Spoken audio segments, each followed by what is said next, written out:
All right, we're going to look at some formulas, variety of fields, and some concepts from like physics and chemistry.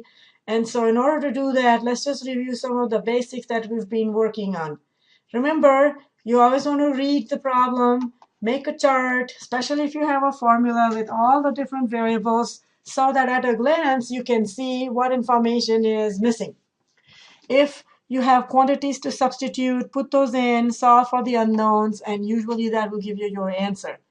When working with equations and inequalities, always solve for the unknown variable. Keep track of units throughout so that you don't make any mistakes, and then make sure your answer is reasonable.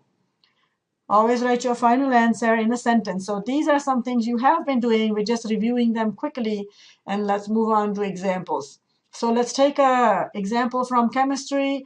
Charles' law states that if pressure remains constant, then the volume of a fixed amount of gas is a linear function of the temperature of the gas. This is true for liquids as well, and is the basis for how thermometers work. All right, so let's say you have a weather balloon which has 10,000 cubic feet of helium. Helium is a gas, right? Anyway, so you have at 50 degrees Fahrenheit, you have 10,000 cubic feet of helium in this weather balloon. When the balloon is taken outside, the temperature is 35 degrees Fahrenheit, and the volume of this cooler helium decreases to 9,706 cubic feet. Answer these three questions and see what you can do. So pause the video here, see what you can do on your own, and then we'll discuss it. All right, let's start with A, linear relationship. That means a line. So the first thing you have to do is put things that are in the chart and then find the slope, which will give you, this is your 19.6 cubic feet per degree Fahrenheit, and write your equation of the line using point slope form or any other form.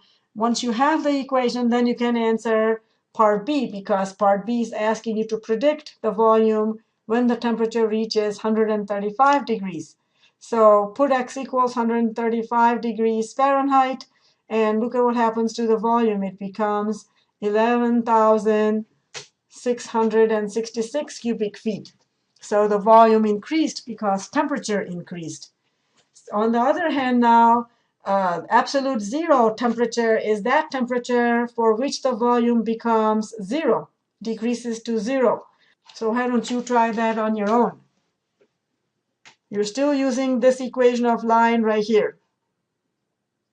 All right, so we have substitute y to 0 in part A, and we get 0 equals that. Solve for x. You're now a pro in solving x for x. So the temperature is negative 460 degrees Fahrenheit, and this temperature is referred to as absolute zero. All right, let's take a physics example. You all know what a pendulum is. You have a string, and you attach a weight on the bottom, and it will swing left to right if you give it a push. So a swing is a perfect example. So in 1590s, Galileo observed that the period of the pendulum means amount of time it takes for the pendulum to swing one complete cycle.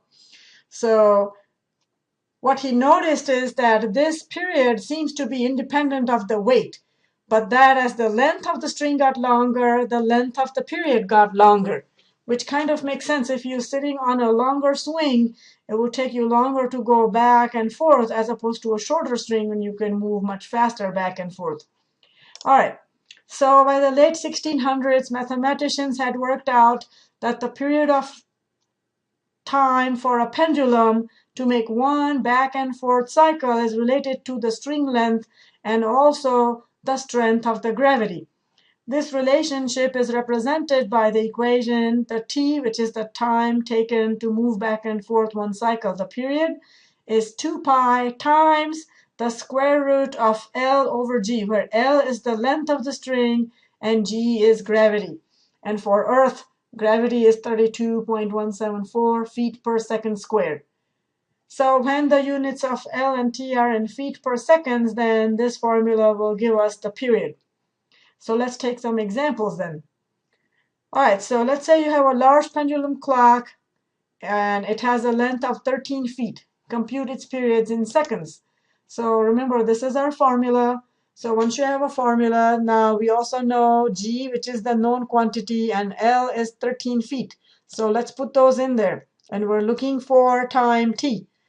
The T is the period, the amount of time for one cycle.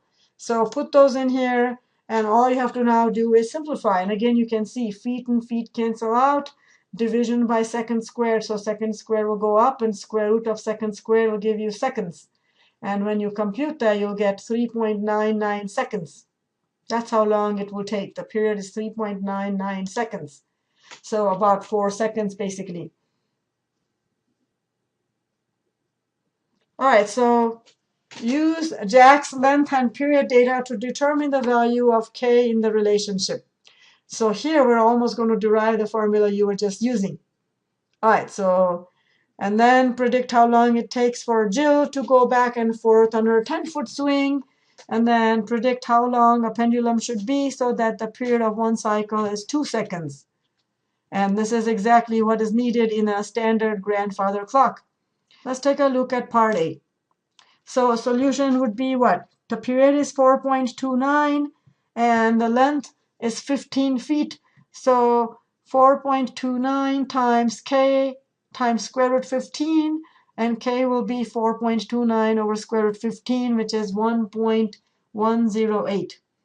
So on Earth, the pendulum period relation is T equals 1.108 square root L. We substitute L equals 10, and you'll end up with 3.50 seconds for part B. And for part C, then, if you want 2 seconds, then you plug it in, divide by 1.108. Now you have square root L here, so to undo square roots, what do? You square both sides, and that will give you 3.26 feet. So that's how long the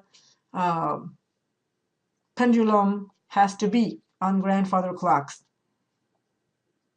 All right, so using this experimental value of K, let's see, compare it to what we know. Remember how the formula had 2 pi over square root G? Look what happens if you enter the numbers in. You can figure out what gravity is then. The gravity is 32.2 feet per second squared. And so we can actually figure out what gravity of Earth is just from this formula. All right. Let's take a look at some examples from Carpentry. Recall that Pythagorean theorem states that what? If C is the hypotenuse for a right triangle, then C squared equals the sum of the squares of the two legs. So let's say a carpenter is preparing a rough rectangular opening for a 5 by 6 foot 8 inches patio door opening. She needs to have right angles at each corner. How long should the diagonal distance to the opposite corners be? That's how you measure whether something is right angle or not. All right, so take a look. Substitute the lengths. A is 5 feet, which is 60 inches, and 6 foot 8 inches would be 80 inches. And so put everything in the formula for Pythagorean theorem, and then solve for C. And remember, distance is never negative, so even though there are 2 solutions to this equation, you're only going to look at the positive solution. And so 100 inches, which is 8 foot 4 inches. So you can measure it and see if you have right angles in the corners. All right, let's take another example. If you had a rectangular garden and was enclosed using a 50-foot roll of rabbit-proof wire fence, the width of the garden was 10 feet. Determine the area of the garden in square feet. All right, so here's the length. We do not know, but we know that the width is 10. What we do know is that the perimeter is 50 because you're using a 50-foot roll of rabbit-proof wire fence. So how do you get perimeter? Perimeter is length plus 10 and times 2. So 2 length plus 2 tens equals 50. Solve for L, and you'll get L equals 15. So area then of our garden is going to be length times width, or 15 times 10, or 150 square feet. This is the end of the lecture, and you have one more video log set to go. And we hope you enjoyed the journey from Module 0 to the end of Module 4, and that you got something out of it. We thank you for making us a part of your learning experience. Goodbye now.